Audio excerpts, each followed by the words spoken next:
नमस्कार, राष्ट्र की बात में आपका स्वागत है। आपके साथ मैं हूं मानक गुप्ता। आज बात करेंगे राष्ट्र की बात में एक बार फिर से लॉकडाउन पर, कोविड में गरीबों की मदद पर और हर दिन कहीं ना कहीं से मिल रही लाशों पर हो रही सियासत की। आज बहस से पहले जल्दी से आपको कुछ तस्वीरें दिखाता हूं। दरअसल आज सुबह सोशल मीडिया पर पूरे बिहार में, यूपी में, बल्कि पूरे देश में हंगामा मच गया, बवाल खड़ा हो गया। एक नदी में बहती लाशें दिखी और दूसरी तरफ बिहार में पप्पू यादव को गिरफ्तार कर लिया गया। जन अधिकार पार्टी के नेता हैं पप्पू यादव, पूर्व सांसद हैं। सबसे पहले उन्हीं की बात करता हूं। पप्पू यादव को पटना पुलिस ने लॉकडाउन तोड़ने के आरोप में गिरफ्तार कर लिया है, जिस पर खूब बवाल हो रहा है। विरोधी नीतीश सरकार को और बीजेपी को कटघरे में खड़ा कर रहे हैं। दरअसल पप्पू यादव कोविड वार्ड का दौरा करने बिना इजाजत पहुंच गए थे। इस आरोप में उनको गिरफ्तार किया गया है। लेकिन आरोप यह लग रहा है, पप्पू यादव को निशाना इसलिए बनाया जा रहा है क्योंकि उन्होंने हाल में बीजेपी सांसद और पूर्व मंत्री राजीव प्रताप रूडी की वो एम्बुलेंस खुले में ला दी थी, जो उन्होंने अपने सांसद निधि से खरीदी थी, लेकिन वो एक सामुदायिक केंद्र में धूल फांक रही थी। पप्पू यादव की गिरफ्तारी आज देश का सबसे बड़ा सियासी मुद्दा बना हुआ है। जल्दी से आपको पहले वो तस्वीरें भी दिखा देता हूं। ये पप्पू यादव की तस्वीरें तो आप देख ही रहे हैं गिरफ्तारी के बाद। दरअसल लॉकडाउन तोड़ने का आरोप है पप्पू यादव पर, जबकि पप्पू यादव कोविड वार्ड में गए थे एक अस्पताल में, मरीजों का हालचाल जानने, उनकी मदद करने के लिए, यह उनका दावा है। लेकिन वो तस्वीरें भी हमने आपको दिखाई थी, आपने देखी होंगी, जब बीजेपी सांसद राजीव प्रताप रूडी के सांसद निधि से खरीदी गई एम्बुलेंस को पप्पू यादव ने अपने साथियों के साथ जाकर बरामद किया था। उन पर जो कवर चढ़े हुए थे, धूल फांक रहे थे, उनको हटाया था और वो वीडियो सोशल मीडिया पर वायरल हो गया था। एम्बुलेंस कांड उसे कहा जा रहा है क्योंकि पप्पू यादव का आरोप था, एक तरफ जनता, मरीज एम्बुलेंस के लिए तरस रहे हैं, मरीज मर रहे हैं, अस्पताल कभी ऑटो में, कभी रिक्शा में, कभी पैदल, कभी ठेले पर जा रहे हैं, और यहां एम्बुलेंस बीजेपी सांसद निधि से खरीदी हुई धूल फांक रही है, जिसके बाद उन पर केस दर्ज कर लिया गया था।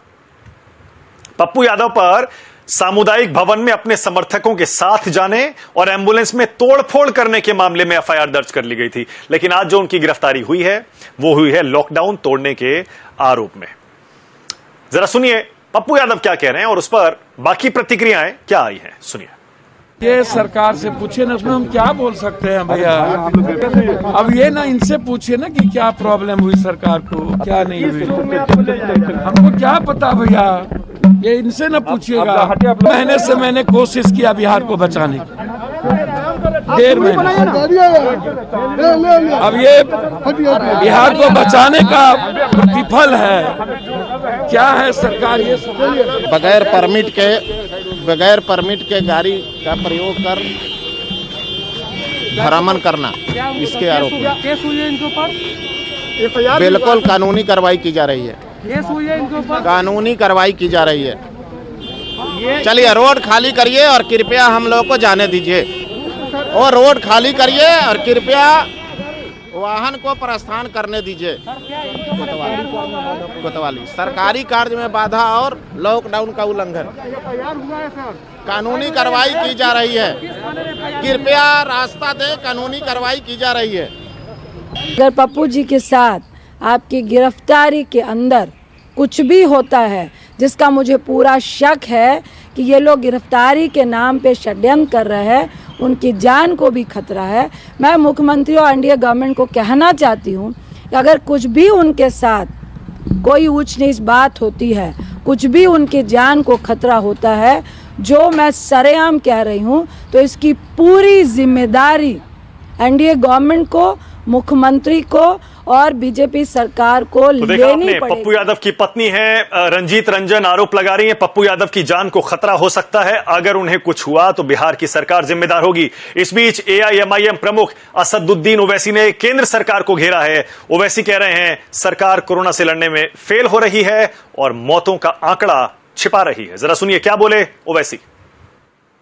वजीर आजम को इस मुल्क के अवाम से माफी चाहना पड़ेगा कि उनकी हुकूमत की गलती, उनकी हुकूमत की नाहली, उनकी हुकूमत की ये तमाम गलत प्लानिंग की वजह से आज हमारे मुल्क में ऑफिशियली 4000 लोग मर रहे हैं। 4000 नहीं मर रहे, मैं जिम्मेदारी के साथ कह रहा हूं। नरेंद्र मोदी जानते हैं कि इस मुल्क में कम से कम रोज 10,000 के करीब लोगों की मौतें हो रही हैं। इखलाकी तौर पर आप हुकूमत करने का इख्तियार खो चुके हैं। वो वैसे ही कह रहे हैं रोज कम से कम 10,000 लोग मर रहे हैं, कम से कम 10,000, और ये मौतों का आंकड़ा छिपाया जा रहा है। गंगा नदी में बहती लाशों का मुद्दा एक बार फिर से गर्म है, उस पर थोड़ी देर में आ रहा हूं मैं। लेकिन कांग्रेस भ्रम फैला रही है। मैंने कभी ऐसा पत्र नहीं लिखा, लेकिन जिस तरह से कांग्रेस के मेंबर्स भ्रम फैला रहे हैं, उनके मुख्यमंत्री भी ऐसा काम कर रहे हैं, उसके बाद मुझे यह खत लिखना पड़ा। आगे जेपी नड्डा लिखते हैं, जिस वक्त भारत कोरोना महामारी के साथ पूरी ताकत से लड़ रहा है, उस वक्त कांग्रेस की टॉप लीडरशिप को लोगों को गुमराह करना और झूठ फैलाना बंद कर देना चाहिए। आगे जेपी नड्डा कहते हैं, भारत में बनी वैक्सीन गर्व का विषय होना चाहिए, लेकिन कांग्रेस ने वैक्सीन पर लोगों के मन में शक पैदा किया, भ्रम पैदा किया। आपकी पार्टी के मुख्यमंत्री तक वैक्सीन पर शंका बढ़ा रहे थे। जेपी नड्डा बोले, बीजेपी और एनडीए की सरकारों ने फ्री वैक्सीन का ऐलान किया है। मैं जानता हूं कांग्रेस भी गरीबों के लिए ऐसी ही भावना रखती है। क्या कांग्रेस सरकारें भी फ्री वैक्सीन देने का मन बनाएंगी, फैसला करेंगी, ऐलान करेंगी? इस बीच दिल्ली के सीएम अरविंद केजरीवाल ने वैक्सीन के मुद्दे पर एक बार फिर से केंद्र सरकार को घेरा। केजरीवाल ने पीएम मोदी को चिट्ठी लिख दी है और कहा है कि अब वैक्सीन का उत्पादन बढ़ाने का समय आ गया है। केजरीवाल ने मांग की कि वैक्सीन बनाने का जो फॉर्मूला कुछ कंपनियों के पास है, वो फॉर्मूला सरकार को अब अपने अंडर ले लेना चाहिए और खुद युद्ध स्तर पर वैक्सीन बनानी चाहिए, ताकि वैक्सीन की किल्लत दूर हो सके। क्या बोले अरविंद केजरीवाल, सुनिए। आज केवल 2 कंपनियां वैक्सीन बना रही हैं। ये दोनों मिलके महीने में केवल 6-7 करोड़ वैक्सीन बनाती हैं।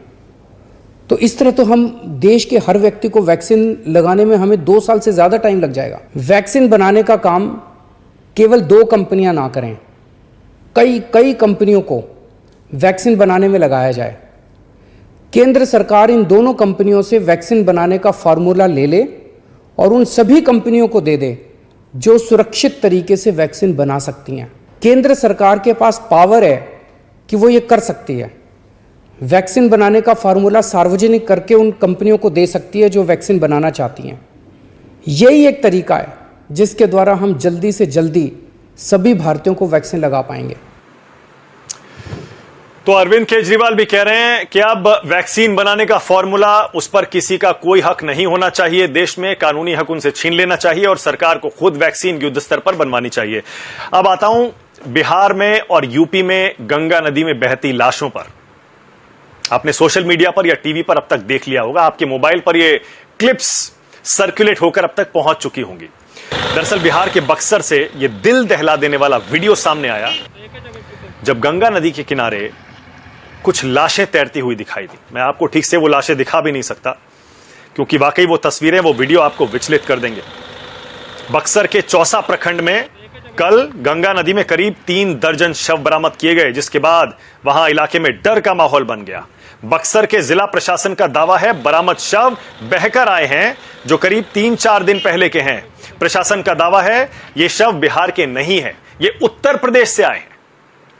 बिहार में प्रशासन का कहना है जो बिहार में गंगा नदी में शव बहते हुए मिले हैं वो बिहार के नहीं है, बक्सर में जहां ये मिले वहां के नहीं है, ये यूपी से बहकर आए हैं। अब यूपी के गाजीपुर के डीएम कह रहे हैं जांच करेंगे, लेकिन इशारों इशारों में कह रहे हैं ये शव यूपी के नहीं है। तो फिर ये शव किसके हैं, कहां से आए? जरा पहले सुनिए बक्सर के डीएम और गाजीपुर के डीएम क्या कह रहे हैं, सुनिए। जो बॉडी देख के लग रहा है कम से कम जो है वो 4 से 5 दिन का वो ये है, तो इससे स्पष्ट है कि जो बॉडी है वो बक्सर का नहीं है। जो भी न्यूज़ फैलाई जा रही है कि बक्सर का बॉडी है, एकदम ये सरासर एकदम गलत है। अधिकारीगण मौके पर इस समय है, जांच चल रही है। हम ये चेक करा रहे हैं कि ये बॉडी कहाँ से आई है, कैसी है तो कहाँ है और कितनी संख्या में है। हमारे अधिकारी मौके पर चेक कर रहे हैं, हम थोड़े समय बाद आपको अपडेट देंगे। तो देखा आपने, ये लाशें कहां से आई, कोई इसे अपना मानने को तैयार नहीं है। कहा यह जा रहा है कुछ परिवारों ने, क्योंकि उन्हें अंतिम संस्कार करने के लिए जगह नहीं मिली, इसलिए इनको नदी में बहा दिया। कुछ लोगों का यह कहना है क्योंकि उत्तर प्रदेश में कुछ जगह ऐसी परंपरा है कि गंगा नदी में, गंगा मां में अगर शव को प्रवाहित कर दिया जाता है तो आत्मा को शांति मिलती है, मोक्ष प्राप्त होता है। वजह जो भी हो, यह पता लगाना जरूरी है कि ये शव कहां से आए, किन के हैं। फिलहाल बक्सर में इन शवों को जेसीबी मशीन के जरिए दफना तो दिया गया है, इनकी डीएनए जांच भी की जा रही है, लेकिन यह पता कैसे चलेगा कि ये शव किसके हैं? क्या ये कोविड मरीजों के हैं? क्या ये बद इंतजामी की पोल नहीं खोलते? इस पर बहस करूंगा, लेकिन उससे पहले एक राहत भरी खबर भी आपको बता देता हूं। केंद्रीय स्वास्थ्य मंत्रालय ने आज एक प्रेस कॉन्फ्रेंस करके कुछ आंकड़े जारी किए, जिसमें बताया कि कुछ राज्यों में नए मरीजों की संख्या भी कम हुई है, पॉजिटिविटी रेट भी कम हुआ है। इशारा यही है कि कोरोना की दूसरी लहर अब कमजोर पड़ रही है। पहले आपको पिछले 24 घंटे के आंकड़े बताता हूं। पिछले 24 घंटे में नए मरीज 3,29,379 हैं, जो कि 4 लाख से बहुत कम हो गए हैं, लेकिन टेस्टिंग भी कम हुई है, यह भी ध्यान में रखना पड़ेगा। दरअसल जो मरीज ठीक हुए हैं उनकी संख्या 3,56,000 है। तो 15 दरअसल ये 62 दिन बाद ऐसा हो रहा है, जो मरीज ठीक हुए हैं उनकी संख्या नए मरीजों से ज्यादा है, यानी रिकवरी रेट नए मरीजों की संख्या से ज्यादा है। यह 62 दिन बाद ऐसा हो रहा है। इससे पहले 9 मार्च को ऐसा हुआ था, 9 मार्च को, जब 17,873 नए पॉजिटिव मरीज थे और 20,000 लोग ठीक हुए थे। अब राहत की खबर यह भी है कि जो कल पिछले 24 घंटे के मरीज आए हैं 15 दिन में सबसे कम है, वरना पिछले 15 दिन में आप देख ही रहे थे, कभी 4 लाख के ऊपर, कभी 4 लाख से थोड़ा नीचे। अब ये जो संख्या आई है 3,29,000, ये उससे काफी कम है। 15 दिन की सबसे कम संख्या है ये। लेकिन जो डेथ का फिगर है, मौत का आंकड़ा, वो 3,877 पर है अभी भी, जिसे असदुद्दीन ओवैसी कह रहे हैं ये सही नहीं है। 10,000 के करीब मौतें रोज हो रही हैं। इसीलिए राष्ट्र की बात में आज हमारा सवाल जो है वो आपकी टीवी स्क्रीन पर आ रहा है। बड़ा सीधा सवाल है मेरा, गंगा नदी में बहती लाशें आखिर कहां से आई? इसका पता लगाना बहुत जरूरी है, क्योंकि बिहार अपनी मानने को तैयार नहीं है, यूपी अपना मानने को तैयार नहीं है। इसीलिए आज इस पर बहस करेंगे, गंगा नदी में बहती लाशें कहां से आई, और दूसरा, लॉकडाउन में लोगों की मदद करने वाले की गिरफ्तारी आखिर क्यों? मैं पप्पू यादव की तरफ इशारा कर रहा हूं। पुलिस कह रही है सरकारी काम में बाधा डालने के लिए उनकी गिरफ्तारी हुई है, लॉकडाउन तोड़ने के लिए उनकी गिरफ्तारी हुई है, लेकिन क्या यह गिरफ्तारी सही है? इस पर होगी बहस, क्योंकि वो मरीजों की मदद करने का दावा कर रहे हैं। राष्ट्र की बात में आज मेरे साथ बीजेपी से रोहित चहल, कांग्रेस से सुरेंद्र राजपूत, मृत्युंजय तिवारी आरजेडी से, माधव आनंद जेडीयू से और सुनील साजन समाजवादी पार्टी से जुड़ रहे हैं। आप सभी का स्वागत है। माधव आनंद, मैं आपसे शुरू कर रहा हूं, क्योंकि बिहार में आपकी रूलिंग पार्टी है। माधव आनंद सुन पा रहे हैं? माधव को लाइए स्क्रीन पर। माधव तक मेरी आवाज नहीं जा रही है। रोहित चहल, रोहित आप ही बताइए, क्योंकि उत्तर प्रदेश में भी आपकी सरकार है, बिहार में भी आपकी सरकार है। रोहित, गंगा नदी में ये बहती लाशें कहां से आ रही हैं? कोई अपना मानने को तैयार नहीं है इनको। मानक जी, जैसा मुझे लगता है कि डीएम ने और वहाँ के जो प्रशासनिक अधिकारी उन्होंने बताया कि जांच चल रही है और जांच का विषय है कि क्या कारण है, कहाँ से आई है लाशें। और जैसा आपने भी अपनी बातें में कहा, कई जगह गाजीपुर में भी ऐसे कई गाँव है जहाँ पर ऐसी परंपरा है कि भैया जो लोग मर जाते हैं उनका अंतिम संस्कार की जगह वो जो गंगा मैया में मानते हैं कि उसको अगर प्रभावित करेंगे तो वो स्वर्ग में जाएंगे। तो ऐसे अलग अलग परंपराएं भी हैं। तो ये जांच का विषय है, जांच होगी और मुझे लगता है सारा चीजें सामने आ जाएंगी, उसमें कोई दिक्कत नहीं होने वाली। लेकिन हाँ, जांच जरूर होगी, होनी भी चाहिए, और जो भी चीजें हैं वो सामने आएंगी।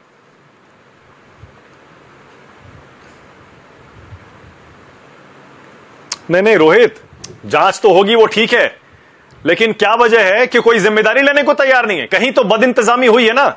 अगर परिवारों ने, चलो ठीक है, मैंने मान लिया, हो सकता है कि कुछ परिवारों ने परंपरागत तौर पर इन शवों को नदियों में बहा दिया हो, लेकिन कुछ तो इंतजाम होना चाहिए था। जरा सोचिए उन लोगों का जो उन घाटों पर रह रहे हैं, उन इलाकों के करीब रह रहे हैं, वहां डर का माहौल फैल गया है। और ये तस्वीरें, आपने सही कहा, लाशें तैर रही है नदियों में। अब से पहले कभी नहीं दी गई ऐसी तस्वीरें देखी गई। रोहित, मानक जी, बिल्कुल आपने सही कहा कि देखिए जांच होनी चाहिए और जांच हो भी रही है, और जो भी चीजें वो सामने आएंगी, बिल्कुल मीडिया के सामने आएंगी। और जहां तक बात है, देखिए सरकार तो जो भी आपने अभी आंकड़े भी बताए कि चीजें जहां आंकड़े बढ़ते हैं वहां बताया भी जाता है, और जहां कम होते हैं तो वो भी देखिए वो छुपाने वाली चीज है। लेकिन हाँ, बिल्कुल कहीं ना कहीं लोगों के अंदर एक ऐसा माहौल रहता है। हमने पहले भी देखा कई बार ऐसी ऐसे लाशें कहीं बहती हुई सामने आई है। दुखद है, लेकिन मुझे लगता है कि जो जांच होगी, जांच में चीजें सामने आ जाएंगी।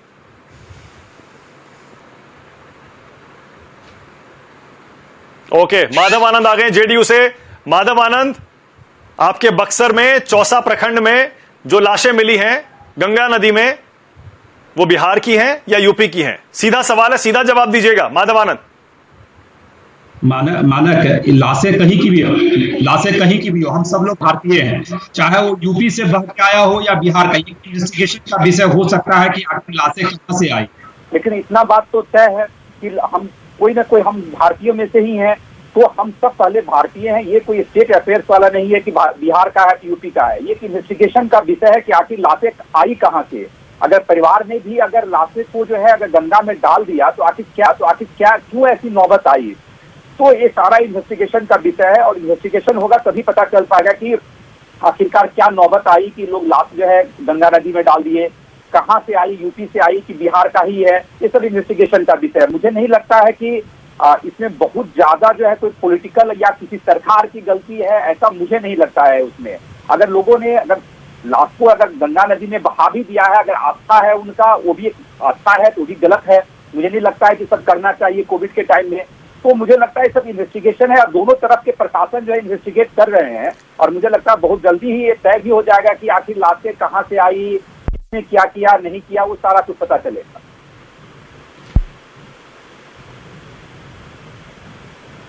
नहीं, मतलब अभी भी आप ये मानने को तैयार नहीं है कि ये बदइंतजामी है। माधव आनंद, आप ये मानने को तैयार नहीं है कि नदियों में इस तरह के लाशों को बहाना या तो परिवारों की मजबूरी होगी, और अगर उन्होंने किया भी है तो ये गलत है। आप कुछ भी कहने से बच रहे हैं इसका मतलब, क्योंकि पता है उत्तर प्रदेश में भी आपकी सहयोगी बीजेपी की सरकार है। जो लाशें अगर लवारिस भी होती है तो बिहार सरकार खुद से, प्रशासन खुद से जब को जलाने का काम कर रही है, तो बिहार सरकार तो अपने तरफ से सारी व्यवस्था कर रही है। अब लाशें कहाँ से, मैंने ही बोला कि कोई भी हो भाई, भारतीय ही है, तो भाई कहाँ से लाशें आई, यूपी से आई कि बिहार से, या बिहार से गई। बिहार प्रशासन तो ये दावा कर रही है, यूपी प्रशासन के भी अपने दावे हैं। तो ये इन्वेस्टिगेशन का विषय है। एक बार इन्वेस्टिगेशन हो जाए, दोनों तरफ के प्रशासन जो है अपनी जारी कर दे कि आखिर कहाँ से ये हुआ, उसके बाद ही हम कुछ बोल पाऊंगा इससे।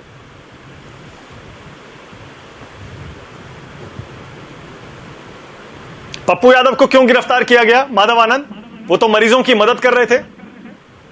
देखिए, पप्पू यादव की गिरफ्तारी देखिए पुलिस प्रशासन ने क्यों की, उसके पीछे पुलिस प्रशासन की वजह बता सकती है। जो आपके चैनल पे मैंने भी सुना, उन्होंने कहा, पुलिस प्रशासन ने कहा कि लॉकडाउन के नियमों का उल्लंघन किया है, बिना इजाजत के वो गए हैं।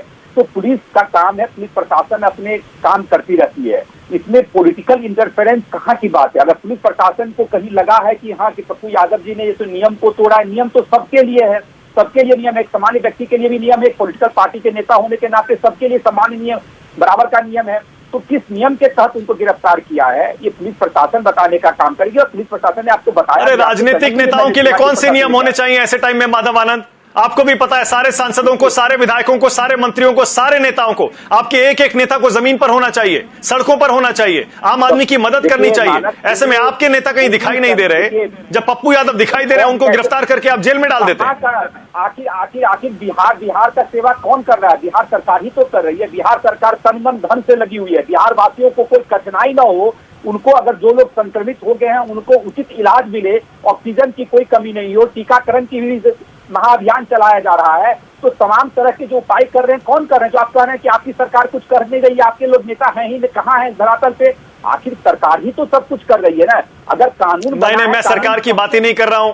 सरकार की बहुत लिमिटेशन है, सरकार क्या कर पा रही है, क्या नहीं कर पा रही है, सब देख रहे हैं। माधव आनंद, सरकार की बात नहीं कर रहा हूं, मैं कह रहा हूं सारे विधायकों, सारे सांसदों, सारे मंत्रियों, सारे नेताओं को क्या सड़कों पर नहीं होना चाहिए? लोगों के घरों में जाकर उनकी मदद नहीं करनी चाहिए? मरीजों की मदद नहीं करनी चाहिए? जो आदमी कर रहा है उसको आप गिरफ्तार कर देते हैं, उसको जेल में डाल देते हैं कि लॉकडाउन तोड़ दिया, सरकारी काम में बाधा पहुंचा। विधायक हैं, जितने सांसद हैं, तो अपने अपने काम में लगे हुए हैं। बिहार सरकार के तरफ से भी मंत्रियों को जो तो प्रभार दिया गया है हर जिले का, वो मंत्री भी जो जहाँ के प्रभारी हैं वहाँ का मॉनिटरिंग कर रहे हैं और बखूबी कर रहे हैं।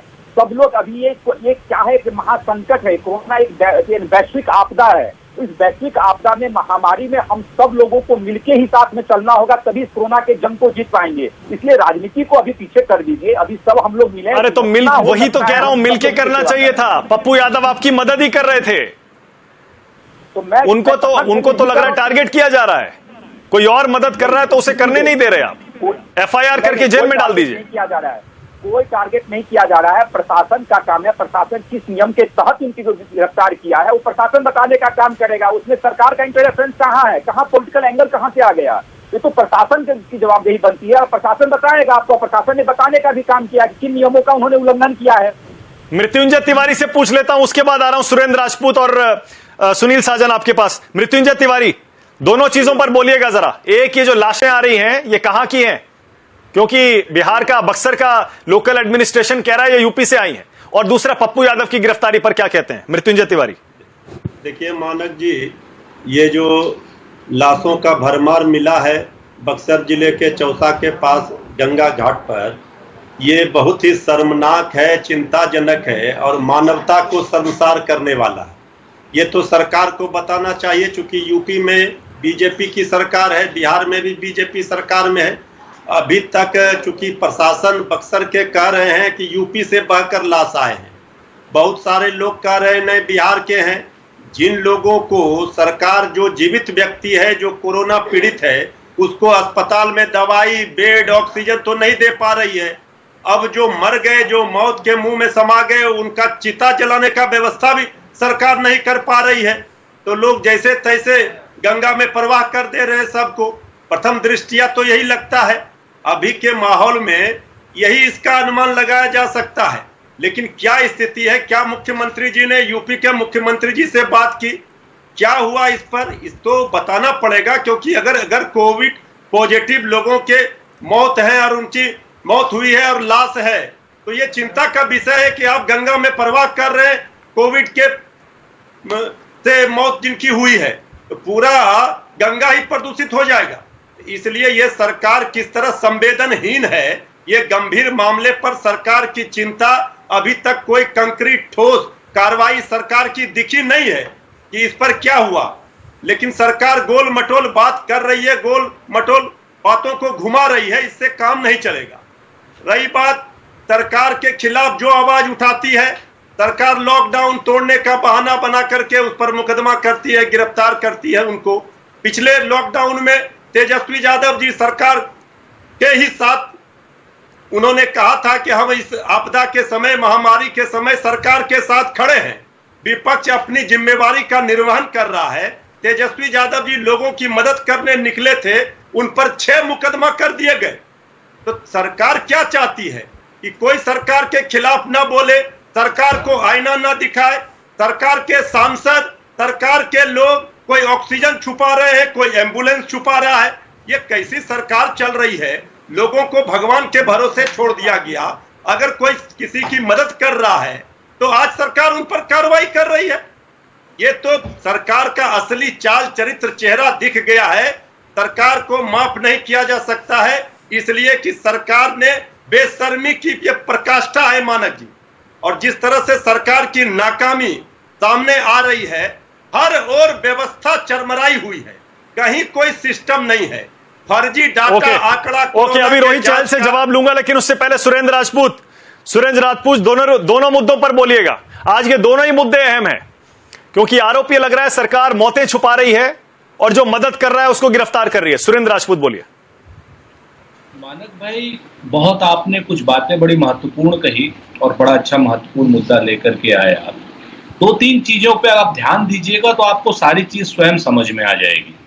पहली चीज, गंगा मैया जो है सबसे ज्यादा लंबे उस पे बहती है यूपी में, और उत्तराखंड से निकलती है, बिहार से निकल करके बंगाल चली जाती है।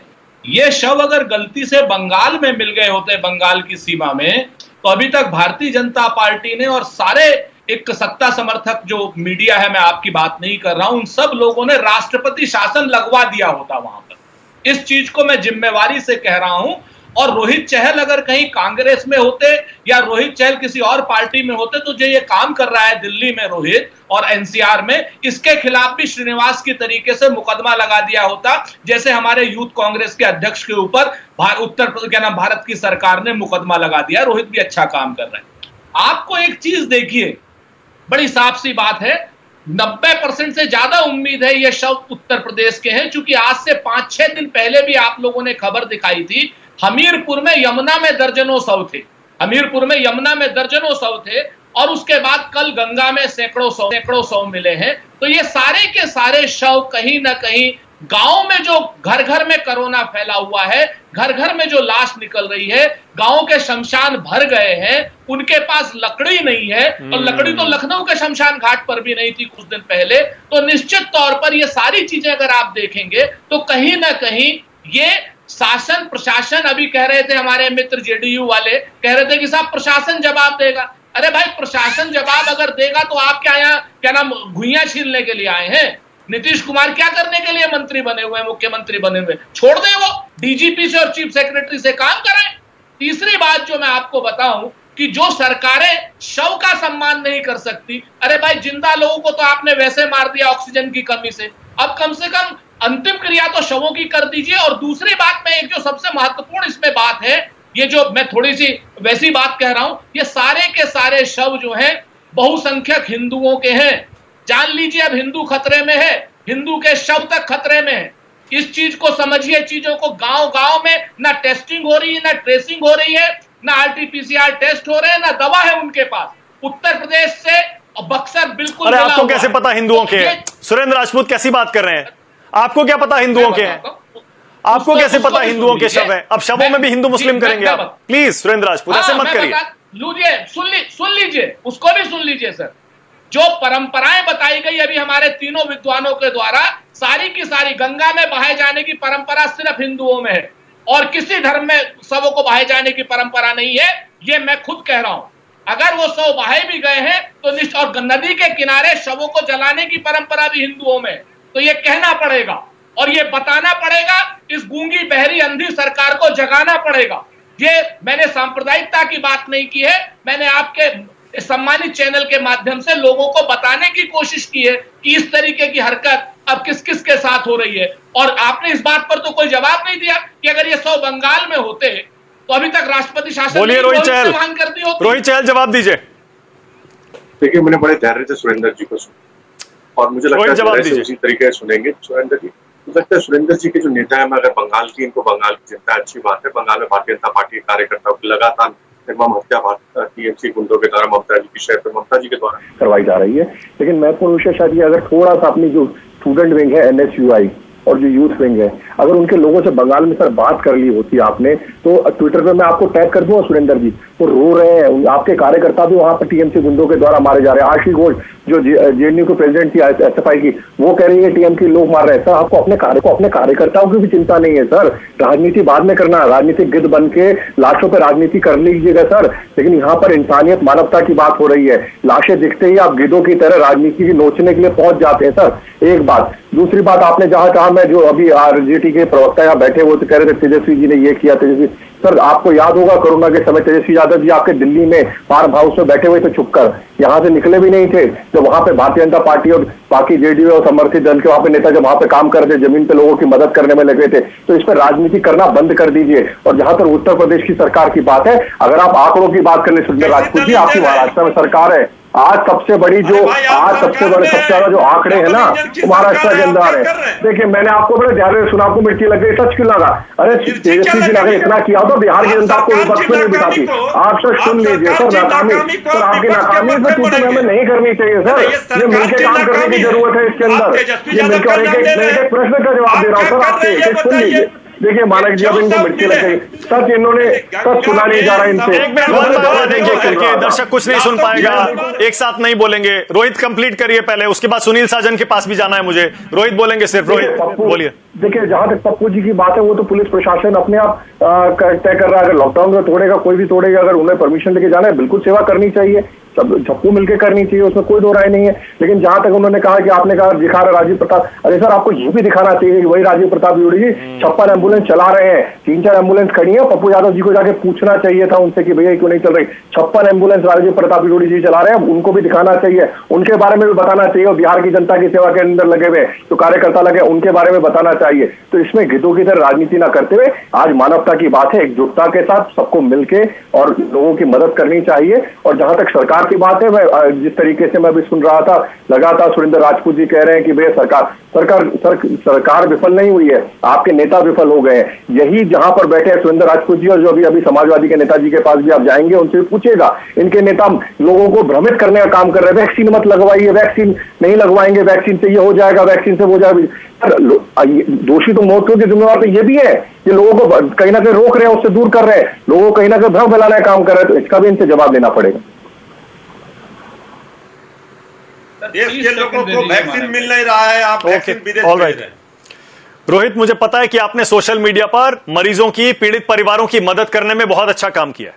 मैं जानता हूं क्योंकि मैं सोशल मीडिया पर देख रहा हूं। इसीलिए मैं निजी तौर पर आपसे पूछ रहा हूं, रोहित, क्या ऐसी नौबत आ गई कि आपको सोशल मीडिया पर यह काम करना पड़ा? सरकार फेल हो रही है इसीलिए तो आपको करना पड़ा ना। अब आप उसी सरकार का बचाव कर रहे हैं। आप कह रहे हैं नहीं, सरकार फेल नहीं हुई है। अगर सरकार फेल नहीं हुई होती रोहित, तो ये आप जैसे लोगों को, श्रीनिवास जैसे लोगों को, दिलीप पांडे जैसे लोगों को, और तमाम आपके बीजेपी के भी नेता हैं बहुत सारे जो मरीजों की मदद कर रहे हैं सोशल मीडिया पर, उनको ये सब काम नहीं करना पड़ता। कहिए ना ईमानदारी से। धन्यवाद मानव जी, आपने कहा तो से देखिए, जिस तरह से बताया कि भारतीय जनता पार्टी का, मैं भारतीय जनता पार्टी के कार्यकर्ता हूँ, सामान्य कार्यकर्ता हूँ, मैं भी लोगों की मदद, सब लोग, और इसमें आपने जो दूसरी पार्टियों के नेताओं के भी नाम लिए, हम सबको मिलकर मदद करनी है। और सरकार की देखिए इतनी बड़ी आपदा है, इस आपदा में सरकार हमारी केंद्र में है, लेकिन पार्टियां प्रदेशों में भी दूसरी पार्टियां हैं, तो वहां पर भी भारतीय जनता पार्टी कार्यकर्ता लगे हुए हैं, लोगों को भोजन पहुंचाने में, प्लाज्मा पहुंचाने में, जो शव है उनको अंतिम संस्कार करने में भारतीय जनता पार्टी युवा मोर्चा कार्यकर्ता वहां पे लगे हुए हैं। जिस तरीके से हमने डॉक्टर्स की हेल्पलाइन शुरू करी है, हम लोगों को मदद पहुंचाने के लिए, जो लोग अपने घर में बैठे हैं, हमने वहां पे किसी प्रकार की कोई दिक्कत ना हो, हमने ब्लड डोनेशन कैंप हम लोगों ने लगवाए। तो लगातार तेजस्वी सूर्या जी हमारे राष्ट्रीय अध्यक्ष हैं, उनके नेतृत्व में युवा मोर्चा मजबूती से लगा हुआ। तो ऐसा बिल्कुल नहीं है मानक जी, सब लोगों को मिलकर इस समय करना है सरकार। तो कम से कम इतना तो कहिए रोहित, इतनी ईमानदारी से अगर आप कह रहे हैं कि इतने सारे लोगों को आप काम करते हुए देखकर आपको अच्छा लग रहा है, पप्पू यादव जो काम कर रहे थे, कहिए ना उनकी गिरफ्तारी गलत है। कहिए माधव आनंद बैठे हैं, आप ही की सरकार है, कहिए उनके सामने, कहिए मेरे शो से अपील करिए, वहां के लोकल प्रशासन से करिए, मुख्यमंत्री से अपील के उनको छोड़े फौरन, वो जो काम जमीन पर कर रहे थे उन्हें करने दें। जी एक बात बताइए, पप्पू यादव जी जाकर अगर राजीव प्रताप रूडी जी से पूछ लेते कि भैया 4 एम्बुलेंस किस लिए खड़ी हुई है, 56 एम्बुलेंस आपने चला रखी है, उनके बारे में नहीं बताया पप्पू यादव जी ने, उन्होंने नहीं दिखाया कि हाँ राजीव प्रताप रूडी जी इतना अच्छा काम कर रहे हैं। और तो और अच्छी बात है, लेकिन कोविड वार्ड के अंदर मारा यहाँ पर मैं जा सकते हैं क्या? आज जहाँ कोरोना हुआ वहां पर अपनी भीड़ को लेकर पेशेंट्स को कितनी दिक्कतें हो सकती है, और पुलिस प्रशासन तय कर रहा है, ये तो हम नहीं तय कर रहे। अगर उन्होंने कानून तोड़ा है तो उसको कार्रवाई, और मुझे लगता है कि अगर उन्होंने अच्छा काम कर रहे हैं तो वो तो जनता देख रही है, जनता ने उनको चुनाव में बताया। मुझे लगता है चीजों पर उठ के और सब साथ मिलकर काम करने की जरूरत है। नहीं तो अच्छा काम कर रहे हैं तो करने देना चाहिए था, यही तो मैं कह रहा हूं। सुनील साजन को लाइए। सुनील साजन, माफ करिएगा सुनील, मैं आपके पास आखिर में आया हूं, मुझे पता है आपके पास कहने के लिए बहुत कुछ है, क्योंकि गाजीपुर का जो इलाका बक्सर से लगता है, कहा यह जा रहा है गाजीपुर से ये लाशें बहकर और बक्सर में गई हैं। पहले इसी पर बोलिएगा सुनील, आपको क्या लगता है, क्या ये जो लाशें गंगा नदी में मिली हैं, गंगा मैया में मिली हैं, ये यूपी की हैं क्या?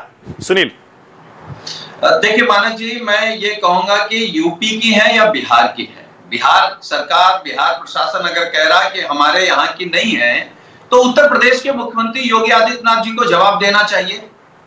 आखिर उत्तर प्रदेश में भी बीजेपी की सरकार है, बिहार में भी बीजेपी की सरकार है। और मैं दूसरी बात कह रहा हूं मानक जी, नदियों में आपको लाशें दिख रही हैं, गंगा मैया में भी लाशें दिख रही हैं, शमशान घाट पे लाशें दिख रही हैं, गांव में लाशें दिख रही हैं, गलियों में लाशें दिख रही हैं। तो फिर ये जो आंकड़े बताए जा रहे हैं कि इतने मरे, इतने ठीक हुए, तो सरकार केवल आंकड़ों पर कोरोना को हराना चाहती है। गांव में टेस्टिंग नहीं हो रही है, गांव में दवा नहीं है, अस्पताल में कुछ है नहीं। अब कहा जा रहा है सरकार बड़े इंतजाम कर रही है। कोरोना 4 दिन में तो आ नहीं गया, कोरोना तो 1 साल से पहले आया था, पिछली मार्च को कोरोना आया था। केंद्र सरकार बता दे कि 1 साल में कौन से इंतजाम किए, पीएम केयर फंड से क्या हुआ। उत्तर प्रदेश की सरकार बता दे कि 1 साल में क्या 100 बेड का भी कोविड हॉस्पिटल बना पाए योगी आदित्यनाथ की ये कहे कि ये मॉडल के रूप में हमने तैयार किया है। ऑक्सीजन आप दे नहीं पा रहे हैं, बेड आप दे नहीं पा रहे हैं, दवा आप दे नहीं पा रहे हैं, तो आखिर सरकार किस काम की? फिर काहे की सरकार, किस चीज की सरकार? सरकार क्या कर रही है? केवल ऐड दे रही है, झूठे आंकड़े पेश कर रही है, इसलिए सरकार है। और जहां तक पप्पू यादव की गिरफ्तारी, और सरकार बेशर्मी के साथ ये कह रही कि लॉकडाउन का उल्लंघन, आपने अच्छी बात कही कि जो जनप्रतिनिधि हैं, जो एमएलए है, एमएलसी है, मंत्री है, विधायक हैं, उनको तो जमीन पे होना चाहिए। वो तो गांव में घूमेंगे। गांव में अगर किसी को दिक्कत है, किसी को दवा नहीं मिल रही, एम्बुलेंस नहीं मिल रहा, डॉक्टर नहीं देख रहा है, तो नेता क्या करेगा? नेता तो जाएगा जनता के बीच, लेकिन अगर जाएगा तो सरकार की नाकामी सामने आएगी। नेता अगर जाएगा तो ये दिखाएगा कि एम्बुलेंस भाजपा के लोग किस तरीके से छिपाए हैं। आपने कहा एम्बुलेंस कांड, भारतीय जनता पार्टी एक कांड कर रही है, ये कांड करने वाली ही पार्टी है। ये कहीं सैनिटाइज पर कांड कर जाते हैं, ऑक्सीमीटर पर घोटाला कर जाते हैं। उत्तर प्रदेश में तो कितने कांड हो सकते हैं। कांडों आपके समाजवादी पार्टी के नेता जमीन पर हैं क्या सुनील? सपा के नेता, विधायक, एमएलसी, स्थानीय नेता सब जमीन पर घूम रहे हैं क्या? लोगों की मदद कर रहे हैं क्या? समाजवादी पार्टी के राष्ट्रीय अध्यक्ष आदरणीय अखिलेश यादव जी ने अपील की जैसे ही चुनाव खत्म हुआ कि जो भी चुनाव जीते हैं अब वो लोग अपने को बचाते हुए, अपनी सुरक्षा करते हुए गांव-गांव लोगों के बीच लोगों की मदद करेंगे। और मैं भी 3 दिन पहले की घटना बता दें हम मानक जी, उन्नाव में जो जिला पंचायत सदस्य हमारी पार्टी के जीते, हम लोगों ने एक बैठक की पूरे प्रोटोकॉल के तहत, जो कोविड का प्रोटोकॉल है कि हम लोग जीत गए हैं, लेकिन अब गांव-गांव उन लोगों की मदद करनी है जहां कोरोना पहुंच गया है। हम लोगों के खिलाफ कल एफआईआर हो गई, कहा कि 144 और महामारी एक्ट के खिलाफ आपने काम किया है, आपने महामारी एक्ट को तोड़ा है। अगर हम गांव जाएंगे तो महामारी एक्ट टूटेगी। तो यह सरकार, बीजेपी सरकार चाहती है कि हम 5-6 महीने लगातार महामारी के नाम पर विपक्ष के लोगों को बोलने नहीं देंगे, मीडिया को बोलने नहीं देंगे। कोई आदमी अगर इनका सच दिखा देता तो एफआईआर कर देंगे। उत्तर प्रदेश में कितने पत्रकारों पर एफआईआर हो गई, कितने समाजवादी पार्टी के नेताओं पर एफआईआर हो गई। आप एफआईआर और जेल डाल करके किसको डराना चाहते हैं? कौन से आंकड़े छिपाना चाहते हैं? ये बेशर्म सरकार कम से कम इतनी संवेदनहीन हो जाएगी, योगी आदित्यनाथ इतने संवेदनहीन हो जाएंगे। बोलिए रोहित, जवाब दीजिए। रोहित, देखिए मुझे लगता है ये शायद भूल रहे हैं, इनके लोग जो है बिल्कुल जमीन पे हैं, लेकिन ऑक्सीजन की कालाबाजारी करने के लिए, ऑक्सीजन को किस तरीके से वहां पे कालाबाजारी की जाए, किस तरीके से लोगों को जो इंजेक्शन है उसकी कालाबाजारी की जाए, उसमें ये लोग लगे हुए समाजवादी पार्टी के लोग। जिस तरीके से लगातार प्रयास रखेंगे, जो गिद्ध है जिस तरीके से चाहते हैं लाशें दिखे, उस पर राजनीति करने का इनको मौका मिले। और बाबा योगी आदित्यनाथ जी के काम तो वहां पे जनता देख रही है, जनता ने देखा और जनता ने सर आप लोगों को जवाब दिया। और देखिए बोलते के साथ ही कैसे दोनों को दिक्कतें हो गई, मिर्ची लग गई।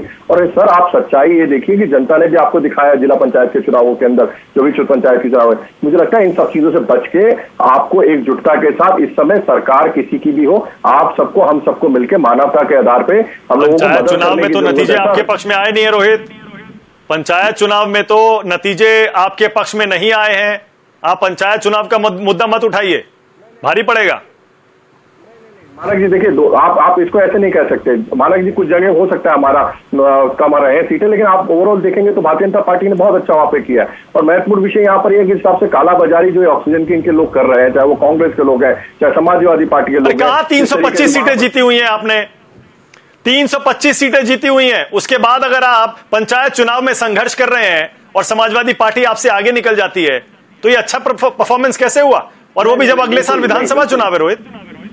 नहीं, बिल्कुल ऐसा नहीं है मानक जी। देखिए मुझे लगता है अगर आप देखेंगे कई जगह मैं कह सकता हूँ, हाँ कुछ स्थानों पे हो सकता है समाजवादी वाले जीते हैं क्योंकि वो भी विपक्ष में है, लोकतंत्र है। लेकिन आप देखिए ओवरऑल देखेंगे भारतीय जनता पार्टी का वहां पे बहुत अच्छा रिजल्ट रहा है। लेकिन महत्वपूर्ण विषय यहाँ पर यह है कि आज जो कोरोना का समय चल रहा है, इसके अंदर आप सबको, हम सबको मिलकर एकजुटता के साथ लोगों की मदद करनी चाहिए। राजनीति सर कर लीजिएगा सर, राजनीति आप तो करते रहते हैं, लाशों पे राजनीति करने का काम आपका रहा है। आपके नेताओं ने किस तरीके से हमने देखा हमेशा लाशों के ऊपर राजनीति की जाए, चाहे वो कार सेवकों की लाशों के ऊपर राजनीति करना हो, और किस तरीके कांडों के अंदर आपके नेता रहे सम्मिलित। आज वो जेल के अंदर आजम खान जी बैठे, आज भगवान उनको ठीक करे जल्दी से, मैं तो उनके स्वास्थ्य की कामना करता हूँ। लेकिन मुझे लगता है आपका काला इतिहास तो लोगों ने देखा किस तरह के कांडों में आपके लोग शामिल रहे।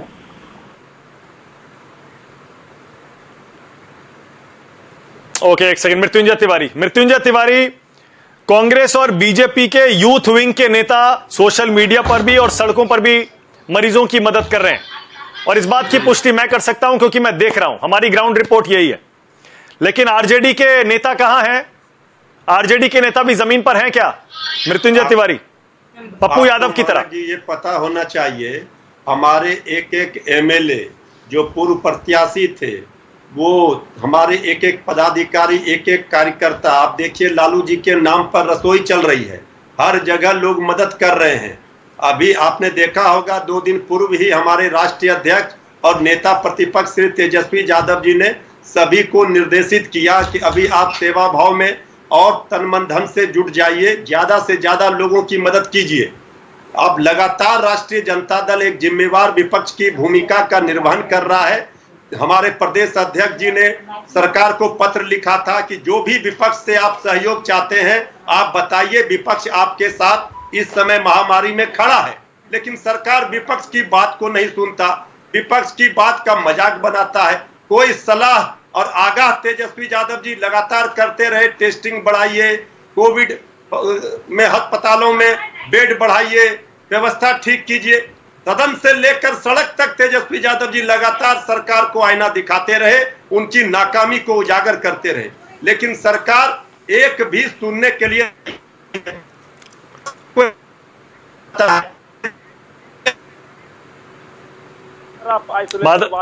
माधव आनंद, ऑफिस को हम लोगों ने माधव, आरोप बड़ा सीधा है। आरोप यह है माधव कि आप समस्या को छिपा रहे हैं, मौतों को दबा रहे हैं, और जो जमीन पर जाकर काम करता है, आपकी कमियों को उजागर करने की कोशिश करता है, आप उसको जेल में डालने की कोशिश करते हैं, उस पर मुकदमा कर देते हैं। ऐसे नहीं होगा, ऐसे कैसे होगा? क्या वाकई आपको लगता है कि इससे महामारी से लड़ पाएंगे? समस्या को दबाने से समस्या सुलझ जाएगी? मानक, बिहार सरकार न किसी को बचाती है न किसी को फंसाती है। जो एनडीए की सरकार है तन मन धन से बिहार वासियों की सेवा में लगी हुई है, और यही कारण है कि ये 4थी बार सरकार बनी है। नीतीश जी को बिहार वासियों ने कितना प्यार दिया है, ये इसी को दिखाता है। तो आरजेडी वाले बोलते रहे, आपने सही कहा कि उनके नेता कहाँ है। मैं पर्सनल कटाक्ष नहीं करना चाह रहा हूँ, पहले वो बता दें कि उनके नेता अभी है कहाँ इस कोरोना काल में। आखिर जो कुछ भी कर रही है सरकार कर रही है, सरकार पूरा सिस्टम बना हुआ है, और ये वैश्विक महामारी है। महामारी में आप कितने भी साधन जुटा लीजिए, आपको कमियां नजर आएगी। इसे हम लोग बार बार कहते हैं, अभी भारतीय होने के नाते सारे राजनीति को बंद कीजिए, एक साथ आइए और हम सब लोग मिलकर इस कोरोना के जंग में अपने आप को सम्मिलित करें और निश्चित रूप से विजयी प्राप्त करेंगे। विपक्ष का काम है राजनीति करना। किरण राजनीति बता रहे थे कि सरकार क्या कर रही है, नीतीश जी क्या कर रहे हैं। ओके, तो माधव आनंद एक काम करिए ना, आप तो एक युवा नेता हैं, बहुत ईमानदारी से अपनी बात कहने का दावा करते हैं, रखिए दिल पर हाथ रखिए और कहिए कि पप्पू यादव की गिरफ्तारी सही है, कहिए। देखिए पप्पू यादव की गिरफ्तारी सही है नहीं सही है, मैं नहीं कह रहा हूं कि वो कोई गलत कर, लेकिन अगर प्रशासन के जो नियम है, कानून बना हुआ, उस कानून का अगर पालन मैं भी नहीं करूंगा, मैं भी सत्ताधारी दल से हूं, तो मेरे ऊपर भी गिरफ्तारी हो सकती है, मुझे भी गिरफ्तार कर दिया जाएगा। ऐसा नहीं है। तो अगर पप्पू यादव सेवा करना चाह रहे हैं, उनको किसने मना किया, लेकिन पालन तो करना पड़ेगा ना। तो मेरे लिए भी वही कानून है, मृत्युंजय जी के लिए वही कानून है, रोहित के लिए भी वही कानून है।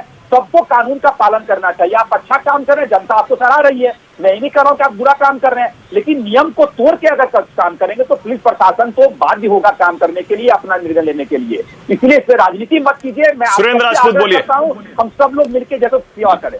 सुरेंद्र राजपूत, और इसी बात पर बोलिएगा, नियम कानूनों के अंदर आपकी इंडियन यूथ कांग्रेस के लोग भी तो काम कर रहे हैं।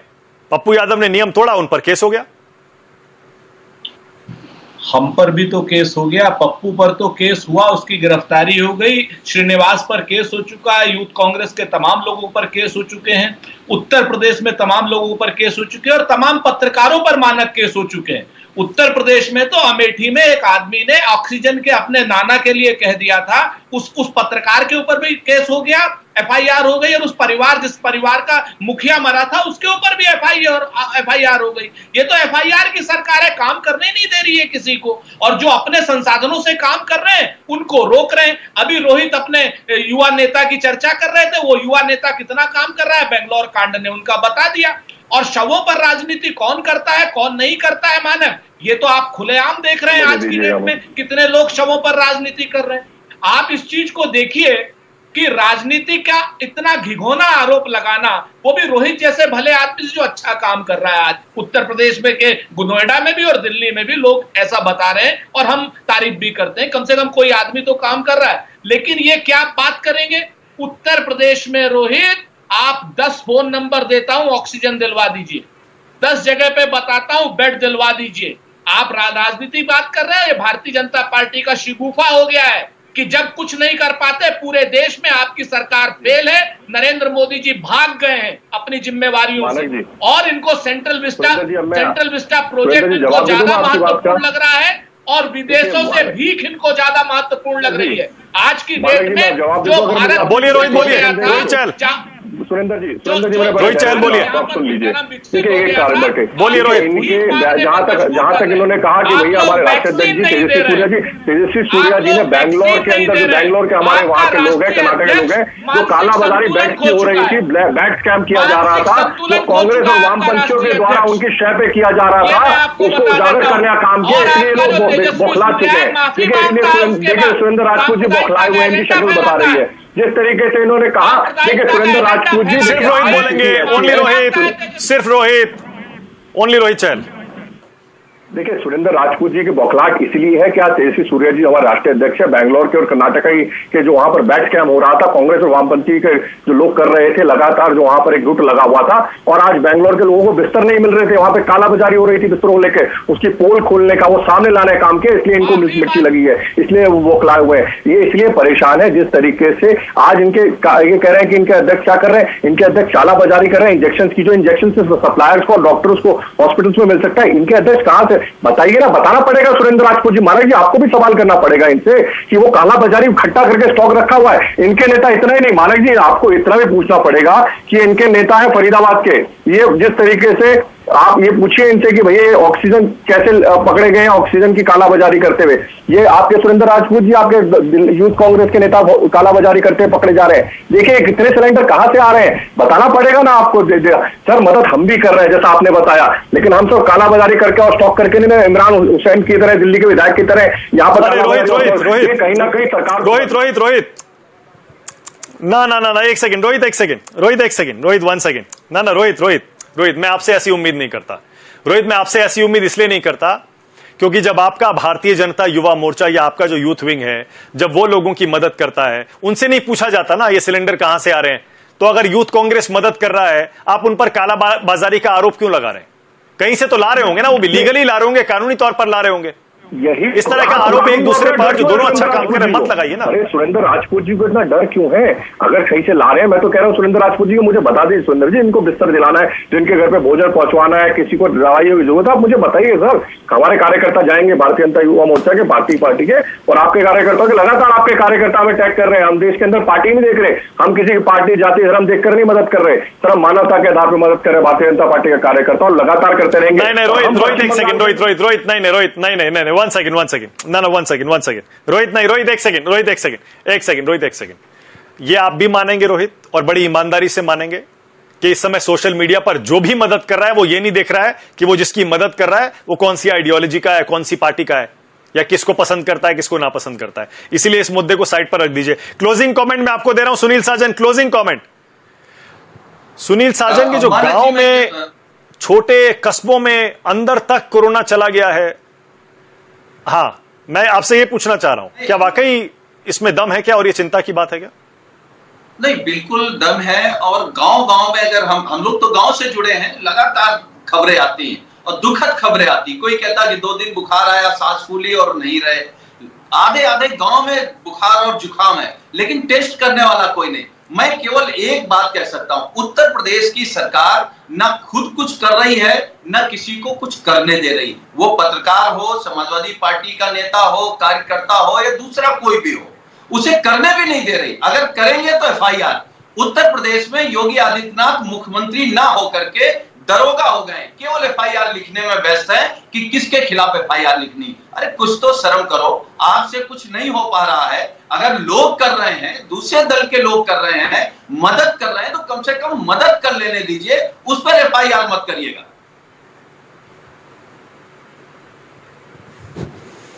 ओके, मेरे पास टाइम खत्म हो रहा है, इसी नोट पे खत्म कर रहा हूं। वाकई सरकारों को यह सोचना पड़ेगा कि ऐसे में जब मरीज या फिर पीड़ित, उनको कहीं से भी मदद की जरूरत है, ऐसे में अगर कोई भी मदद कर रहा है तो क्या उनको मदद करना अलाउ नहीं करना चाहिए, या उन पर केस करना चाहिए, उनकी गिरफ्तारी करनी चाहिए? बहुत शुक्रिया आज राष्ट्र की बात में आने के लिए। सुनील साजन आपका, माधव मृत्युंजय तिवारी, सुरेंद्र राजपूत, रोहित चहल, थैंक यू सो मच। छोटा सा ब्रेक ले रहा हूं, खबरें जारी है। नमस्कार, मैं हूं मानक गुप्ता। अगर आपको हमारा ये वीडियो पसंद आया हो तो इसे लाइक और शेयर जरूर करें, और हाँ, हमें सब्सक्राइब और फॉलो करना ना भूलें ताकि आप देश और दुनिया की कोई खबर मिस ना करें।